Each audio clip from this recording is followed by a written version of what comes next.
so Ron, man, it's been an interesting ride for you this season with your receivers. I'm going to start out talking about one of your youngest guys because you had him in high school. He's the Rookie of the Year for Michigan, talking about Semaj Morgan. So how surprised are you that he was able to come in and make the splash that he's made? I can't say I'm too surprised. I knew it would take a little time for him to get himself comfortable, just a standpoint of just learning the terminology of the offense, where he's supposed to be, being on time. And once he got that down, we knew Semaj was a ball player.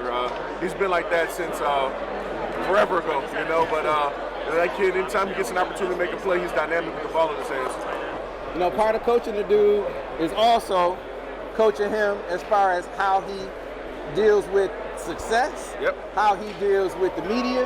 And this is something I talked to Semaj about. He said, hey man, you can be you, but there's some parameters. That's right. That's something we always talk about is, the more success you have, the more opportunities you're going to be able to, get in front of the camera and, do the things that's deserving of him, of what he's done.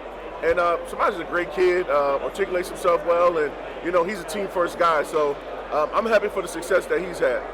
Right, and so now, as far as the growth of his game, he said coming in, he was kind of swimming in the playbook. It took him a minute. Yeah.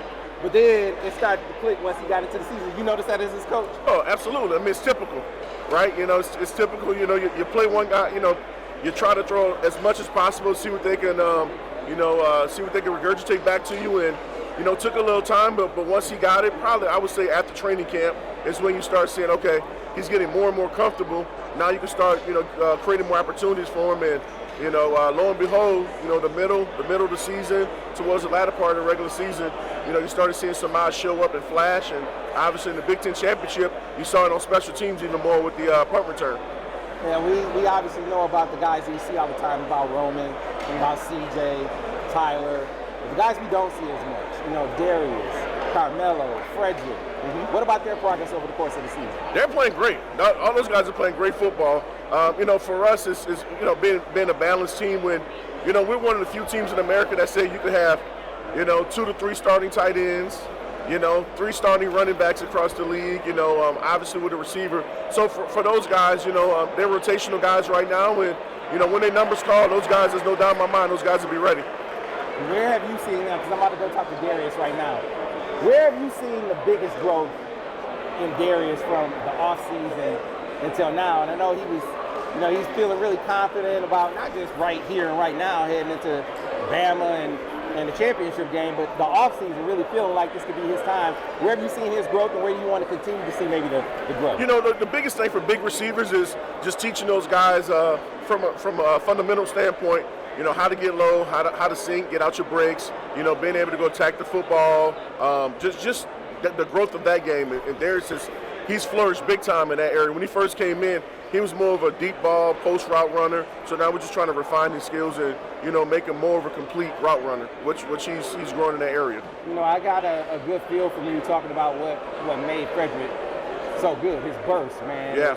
Stop-start quickness, double move guys like Mario. I think you were the first one who said like Mario Manningham, right? What's the comparison for Carmelo? I mean, describe his game. We haven't quite seen him as much. What do you see when you watch Carmelo on the field? Steady Eddie. He's a guy that knows how to get open, catches the ball extremely well, strong. We always talk about catch transition. Can I catch a football? Can I get up the field, make things happen, right? Yak. And that's a strong suit of his. He's a strong kid. I would say he has some of the twitch that Fred has. He has some of the escapability that Semaj has. He has a little bit of everything. All right, and then, of course, getting back to the guys who play a lot, CJ, Roman, Tyler, they're going against probably the best secondary you guys see. I mean, Penn State's is pretty good, but this is on a different level. Tell me about the challenge of facing Alabama in the secondary. They always have good secondaries when you play with them. Yeah, it's been like that.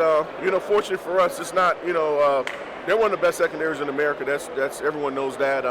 But we've gone against some great competition. Ohio State, Penn State, Maryland historically has done a good job putting defensive backs in the league. So it's going to be a great challenge. We know, Coach Saban, that's a strong suit of his is having a great defensive backfield, and we'll be ready for the challenge because we have good football players. I feel like we're the best quarterback in America, and we'll sort it all out on New Year's Day. Right. All right. So without talking about specific recruits, give me an idea of the pitch, Ron, because balance for Michigan is different from balance from everybody else. JJ talked about this. He said, when you guys think about talking about the media, think about balance, you think 50-50. He said, we don't do that. Balance for us is, what do we need to do to win? If that's throw it 70% of the time, that's what we do. If it's run it 70% of the time, that's what we do. Pitch that to a big-time receiver who wants you to throw it 70% of the time, all the time, wants to be in an offense where they got 2,000-3,000 yard receivers, right? How do you pitch that concept of balance to a guy like that? The biggest thing is when you talk to recruits, like, what is the end goal for you? Outside of being the All-American, winning a national championship, what is the end goal? And everyone, I'm going to tell you, I want to play in the National Football League.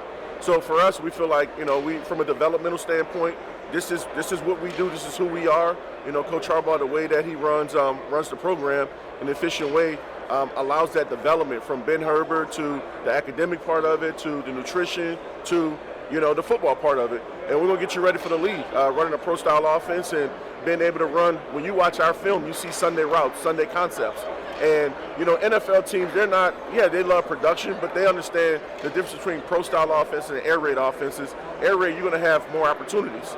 But, here, the opportunity, also, this thing called winning, that's huge. NFL teams want to be associated with winners. That's why you always see teams like the Michigan, the Georgias, the Bamas, the Ohio States. They had the most kids drafted because they're winning, right? And the kids are productive. So that's what we feel like we are, and we're going to continue to grow in that area.